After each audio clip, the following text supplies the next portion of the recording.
phone do this?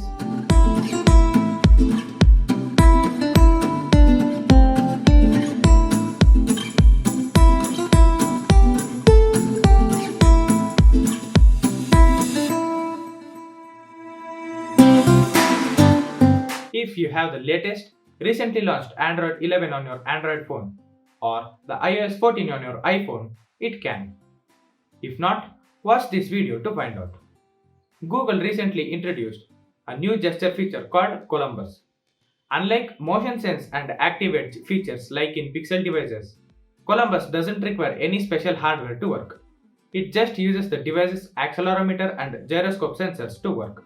Columbus was introduced in the Android 11 developer preview, and as the stable version is also released, it was released on 7 September 2020 by the way, and it is still reserved to Pixel devices. But as soon as the developers found out that there was a feature like this, folks at XDA developers ported this feature as an app. And guess what? They named it Tap Tap. Just like double tap, tap tap. Okay, this app was launched back in August 2020. It had just been developed, so it was working okay. I have been using this app since its first version, and there has been a lot of changes in just 9 versions. So now let's take a look at the app, how it was and how it is now. This is the first version of the app. This looks nail. Here many of the options weren't working. The second version looked and felt the same, but it worked a little better than the first version. In the third version, the look of the app changed from monochrome to color. Nothing much. In the fourth version, everything was same as its previous version with a little improvement. In the fifth version, the sensitivity option was introduced. I'll talk about it in just a minute. In the sixth version, the requirement for actions was introduced with everything remaining the same. In the seventh version, the enable gesture button got added. Now you can toggle it on or off. And the advanced tab was added. In the 8th version, this was the major update of all the previous versions because from alpha the app got changed to beta. And another gesture got added, and that is the triple tap actions. And the latest version yet at the time of publishing this video is 0.8.1, and now the performance is top notch. Now let's take a look at the app. Here we have 3 main menus: gesture, actions and gates. In gestures, you can select the device model, which are Pixel 3 XL, Pixel 4 and Pixel 4 XL. If you are using any Pixel device listed here, you can choose the specific device. But if you are using any other Android device, you must try out all these 3 options and see which suits the best. In my phone, the Pixel 4 model worked the best. The sensitivity, as I said, was introduced in version 0.5. This slider controls the sensitivity or the accuracy of the gesture. It means if your phone is responding to the gesture even if you tap subtly or just like that accidentally and even without tapping, decrease the sensitivity. And if the opposite happens, that is, if the gesture isn't responding even if you tap the device, increase the sensitivity. Tweak it a little bit accordingly. Then the actions. Actions are the tasks you want to be activated when you tap the back of the device. The default action is taking screenshots and launching the assistant. But you can add any available action by tapping Add Action button. There are 4 categories you can choose from. Launch. Here you can set the gesture to launch any app or shortcut or assistant or Google search. Coming to utilities, flashlight and reachability. Reachability means the split screen gets activated with an empty upper half and you'll find the quick settings and notification panel shortcuts at the bottom. If you select the flashlight, it will ask you to grant permission for the camera. Allow it. Now, a pro tip. Go to the app's information page and deny the permission you just granted. This gesture works either way, if the permission is given and even if not. So, deny it.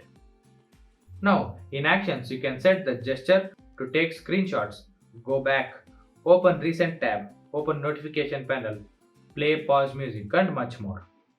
And in advanced, There are tasker gestures, which means performing a task inside an app or trigger a specific task at a specific time, that kind of stuff. It won't work on most of the phones. And the hamburger menu. It simulates the clicking of the hamburger menu button. But I recommend you not to activate it because it will click any button present in the place of hamburger menu. And requirements. It means you can add any condition to the action and that action will be executed only when that condition or requirement is fulfilled. For example, for the play next song action, I have set the requirement only when the song is playing. So, if I double tap when the song is playing, that will change the song, or else it will execute the next action. And next, the triple tap actions. This is as same as the double tap action, but you got to triple tap the back of your device. But if you enable triple tap actions, the double tap gesture slows down in order to recognize that if it was a double tap or a triple tap. Then the gates. But first, what does a gate do? It stops or blocks anybody from entering in the first place. But if you open it, you can go in or out. Similarly, here if you turn on any gate, the tap gesture won't work in that situation. For example, the on call gate is turned on. So, when you are on a call, even if you tap the back of the device, it won't work. Similar to this, you can set gates for your requirements. Next is the feedback tab. Feedback here means how will the device notifies you when the action is executed. Here there are options to turn vibration on or off, vibrate even when do not disturb is on, and wake device. There is also a note given. This interferes with the display of gate that I told you earlier. If that gate is turned on, this option won't work. If the display of gate is turned off and the wake device is turned on, if you tap the back of the device, the phone turns on. So they all are interlinked. And then there is the advanced tab. It is really advanced, but I'll tell it anyway. So I suggest you to keep these settings off. So the first advanced setting is use split service. This means the app will work in both foreground and the background to make sure that the app is not killed by the task manager. Because in some user interfaces other than stock Android like MIUI, Oxygen OS, Color OS, etc., they are very aggressive at killing the background apps to save battery. So if you turn this setting on, this may reduce your battery life. Second one is the auto restart service. This setting helps to restart the application if in case the app gets killed in the background. So as I said, don't try to turn these settings on as they may reduce your battery quickly. Go to the link in the description to download the app. And TapTap uses machine learning to detect the tap accurately and reduce false or accidental interactions. So, thanks for watching.